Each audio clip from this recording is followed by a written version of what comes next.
Assalamualaikum warahmatullahi wabarakatuh. Selamat pagi. Kami dari kelompok 5 yang terdiri dari Deviana Dwi, Dwi Lutfiah, Natasha Kamila, Novita Tri, Rembulan Puspa Cahya, Teresia, dan Tiara Dwi. Kami ingin mempresentasikan PowerPoint kami yang berjudul Sistem Pencernaan Manusia. Pengertian sistem pencernaan. Pencernaan adalah sebuah proses metabolisme di mana suatu makhluk hidup memproses sebuah zat dalam rangka untuk mengubah secara kimia atau mekanis sesuatu zat menjadi nutrisi. Pencernaan terjadi pada organisme multisel, sel, dan tingkat subsel, biasanya pada hewan. Fungsi sistem pencernaan berfungsi menerima dan mencerna makanan menjadi nutrisi yang dapat diserap. Nutrisi tersebut kemudian disalurkan ke seluruh tubuh melalui aliran darah. Sistem pencernaan juga berfungsi memisahkan dan membuang bagian makanan yang tidak bisa dicerna oleh tubuh. Ketika tubuh tidak dapat mencerna makanan dengan baik, kondisi tersebut dapat menyebabkan intoleransi makanan. Organ-organ pencernaan manusia. Yang kesatu ada mulut. Mulut berfungsi sebagai tempat masuknya makanan dan dimulainya proses pencernaan secara mekanik oleh gigi dan kimiawi oleh enzim amilase. Yang kedua ada faring dan esofagus.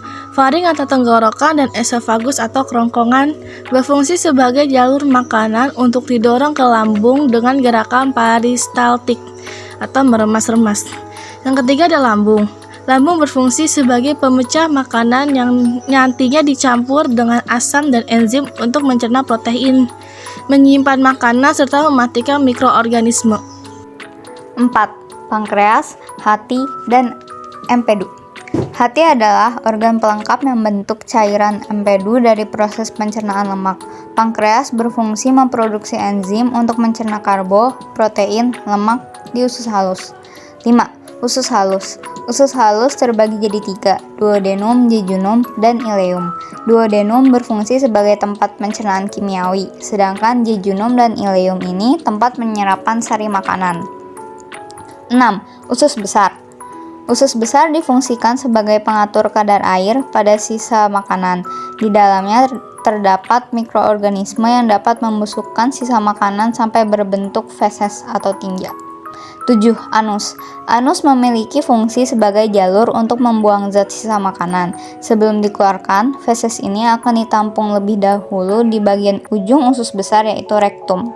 Proses pencernaan dibagi menjadi 2 macam, yaitu 1. Secara mekanik, proses mencerna makanan dengan mengunyah dan ditekan sampai menjadi seperti bubur. Yang kedua, secara kimiawi, proses mencerna makanan dengan menggunakan enzim yang akan menghancurkan ikatan-ikatan senyawa kompleks yang ada dalam makanan tersebut. Enzim-enzim tersebut sangat dibutuhkan karena ketika masih dalam bentuk makanan utuh, senyawa di dalamnya masih dalam bentuk molekul kompleks atau makromolekul yang terdiri dari lemak, karbohidrat, protein, dan asam nukleat. Gejala gangguan sistem pencernaan. 1. Sulit menelan. 2. Sensasi terbakar di dada. 3. Mual dan muntah. 4. Perut kembung.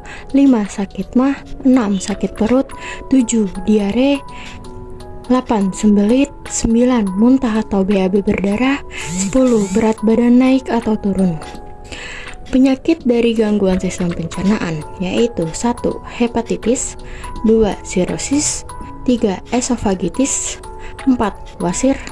5. Radang usus.